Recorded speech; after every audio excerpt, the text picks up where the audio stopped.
We got so much stuff with the Marvels, man. Have you guys been seeing this thing? So a lot of the scoopers are making it clear that whatever the post-credit scene is or whatever ends up by the end of the Marvels, it's just going to be X-Men related. And I feel like they're not even hiding it, because there was that like Marvel's TV spot a couple days ago that like heavily hinted at some X-Men involvement. It was like crazy what happens. Okay, so I think it was this one. There's a different reality leading into ours. Well, what's next? Oh, did you catch that? Did you see what letter conveniently was the last to go away? Let's look at that. Let's look at that again. Let me put that in slow-mo for the world to see. What we got? Slow-mo, playback, 0.25 speed, analysis, Jarvis, go. All right, now look very closely. That X. Look, all the letters are essentially gone, but that X is still in high viewpoint. Look at that. That is such a highlighted X.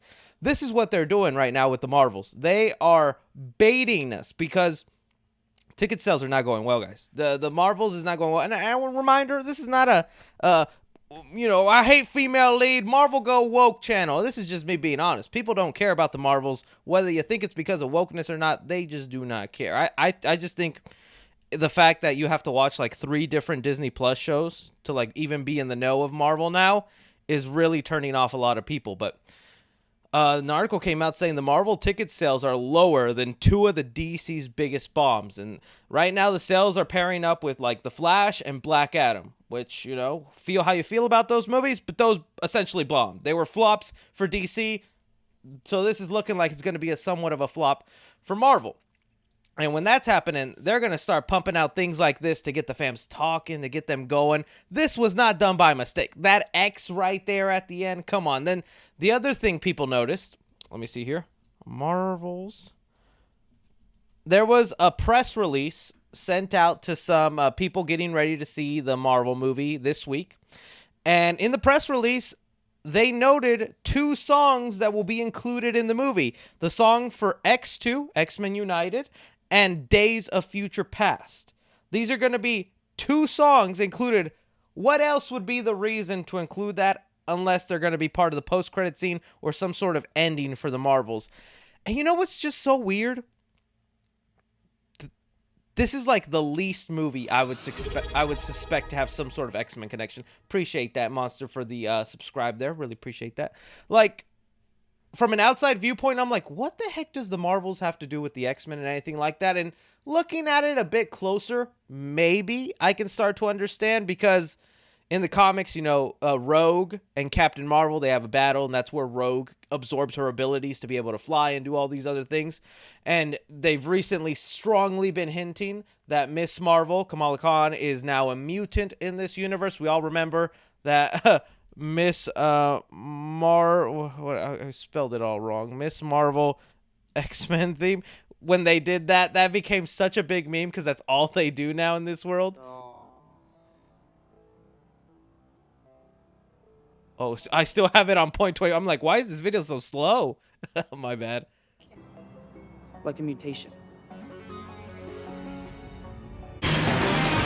And that's where they play the X-Men theme, right? So I think whenever the X-Men are introduced, they're definitely going to make Kamala Khan like part of, Charles Xavier's academy. She'll go to the school and she'll be more of an honorary X-Men. And maybe that's why they have to heavily set up there. But the other rumor, which again, spoilers, getting into that territory here, because if the box office sales are going that bad, you don't even care to see it. You're just going to Google the new Rockstars video and check out their breakdown and their post-credit scene. You're not buying a ticket, man. So what do you care about spoilers?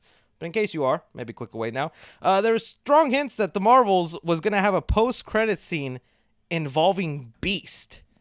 And I'm like, what? What?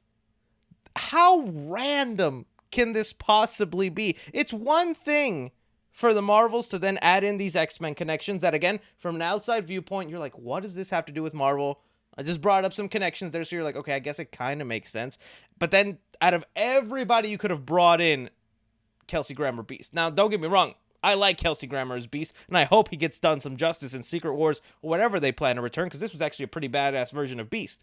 But it's just so random. What? And so we've heard that the Marvels is going to deal with like our first incursion. That's going to be the first time we're going to see two different worlds collide into one or something of that sort. And that's what we were hearing in this trailer I was showing you guys earlier. There's a different reality leading into ours. Right there. There's a different reality bleeding into ours. That's what she says. There's a different reality leading into ours. Okay, that's what she says, and that's going to be a big theme of the movie is, realities collide and we get our first look at an incursion. And so it's said, like, by the end of this movie, Monica ends up, like, in the Fox universe, and she meets one of the X-Men, and she gets told, you're stuck here. You're with us now. Play the X-Men thing. Quick, Charles, do it. It's time. That's how, basically, the Marvels is set to go down. I mean, I don't mind it. I think it's going to be fine. It's just my biggest problem with the Marvel movies thus far lately is, like, every project feels like a setup for the next thing. Nothing is feeling like a self-contained rewatchable story. In the future, when I have my little one and I have to go through the phases of the MCU, I'm so excited to go through phases 1 and 2 with them, maybe even phase 3 as well, because a lot of those movies are pretty self-contained great stories. The first Captain America movie, you go through the first Iron Man movie, Incredible Hulk, even I really like. They're self-contained fun stories. Once we start getting to phase 4 and now even phase 5, it's like, this movie's good, but it's just setting up this thing over here. It's honestly not that good. I could just tell you what the setup is so we don't have to watch this for 2 hours, my friend. That's what I'm feeling like on right there. So this is just what's happening. And I think they're releasing a trailer tonight, right? There's like some big game going on or something. I don't follow sports, man. This is my house. Look, I got a Spider-Man rug. You think I'm watching someone throw a ball for fun? I don't think so.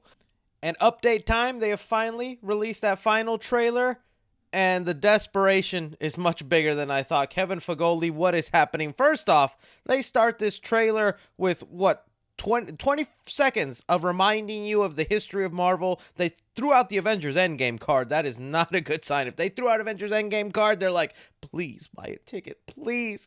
Kevin Feige can't afford another hat unless you buy a ticket.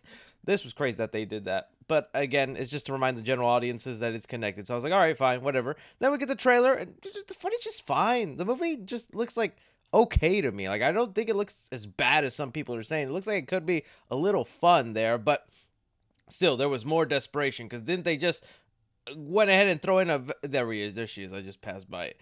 Valkyrie. They reveal the Valkyrie cameo in the final trailer. Man, not only did they pull the Avengers Endgame card, they're throwing out all the X-Men references. They're leaking out all these big things. Then they're like, Valkyrie. Did you buy a ticket yet? You need to buy 2, man. Come on. That was crazy, man. This would have been a nice little surprise to see Valkyrie in there, and that's got to be somewhere halfway into the movie, or who knows. But it's just like, man, okay, they threw that out there.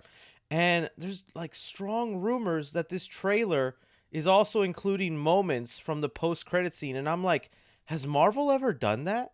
Where they use post-credit scene and credit scene footage as part of the marketing material? If this turns out to be the case, and that's true, because here it is, let me slow it down for you. All my little scoopers and people online are saying that this moment is the end credit scene, and we're seeing glimpses of it. And right here, so Monica is waking up in this high-tech laboratory kind of place. Somebody in a costume looking kind of similar to her own pops up in there, checking up on her. Let me see if I can pause it just okay. And right here, off to the side, on the monitor, let me just zoom in if I can. On this monitor, on the right corner of the monitor, there's an X.